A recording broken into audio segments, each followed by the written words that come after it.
तर नमस्कार मित्रांनो, तुमचं स्वागत आहे टेक मराठी या चॅनलवरती. तर आज आपण पॅरामेट्रिक आणि नॉन पॅरामेट्रिकमधला डिफरन्स बघणार आहे.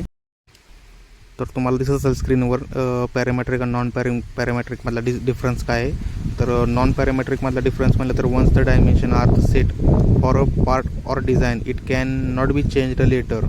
म्हणजे एकदा तुम्ही डायमेन्शन दिलं तर ते तुम्ही चेंज करू शकणार नाही. पॅरामेट्रिक म्हणजे once the dimension are set for a part or design it can be change later number of times. म्हणजे एक तुम्ही डायमेन्शन दिलं तर ते नंबर ऑफ टाइम्स तुम्ही चेंज बी करू शकता आणि चेंज केलं तर त्या डिझाईनमध्ये म्हणजे बदल पण होतो. तर आता आपण पॅरामेट्रिक आणि नॉन पॅरामेट्रिकमधलं एक्झाम्पल बघून घेऊया.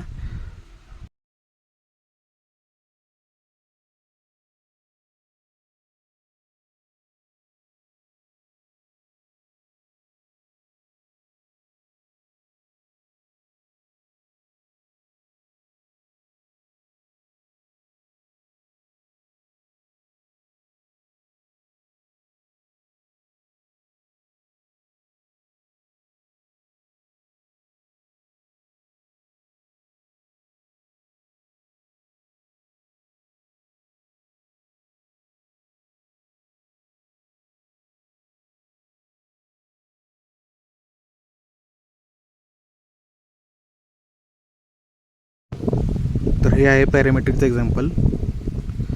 आपण डायमेन्शन चेंज केलेलं आहे.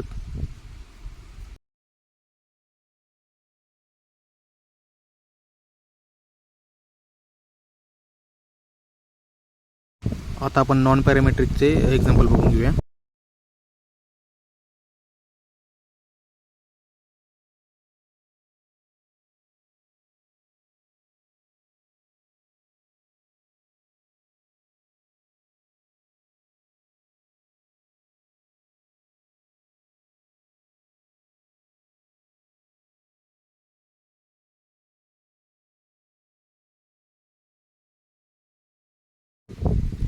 तर यात बघू शकतो मी आपण डायमेन्शन चेंज केलं आहे. फक्त न्यूमरिकल डायमेन्शन चेंज होते, पण ॲक्च्युअल पार्ट डायमेन्शन तेच राहते यात.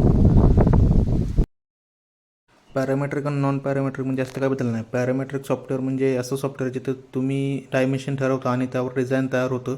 जर एखादं डायमेन्शन बदललं तर डिझाईन आपोआप त्या बदलानुसार अपडेट होतं. उदाहरण द्यायचं झालं तर एक गोल्ड रिंग केली आणि त्याचा डायमीटर कमी जास्त केला तर ती रिंग पूर्णपणे त्या मापानुसार बदलते. नॉन पॅरामेट्रिक सॉफ्टवेअर हे जरा वेगळं असतं. यामध्ये डायमेन्शन बदललं तर तुम्हाला हाताने मॅन्युअली म्हणजे प्रत्येक ठिकाणी प्रत्येक लाईन डायमेन्शन बदलावं लागतं. उदाहरण द्यायचं तर एखादं डिझाईन तयार केलं आणि डायमीटर बदलायचं ठरवलं तर प्रत्येक भाग वेगवेगळा बदलावा लागतो. मित्रांनो, मला खात्री आहे की तुम्हाला पॅरामेट्रिक आणि नॉन पॅरामेट्रिक यातला डिफरन्स समजला असेल. अशाच प्रकारच्या सोप्या आणि उपयुक्त माहितीसाठी कॅटेक चॅनलला नक्की सबस्क्राईब करा. पुढच्या व्हिडिओमध्ये आपण अजून काही खास विषय घेऊन येऊ. धन्यवाद.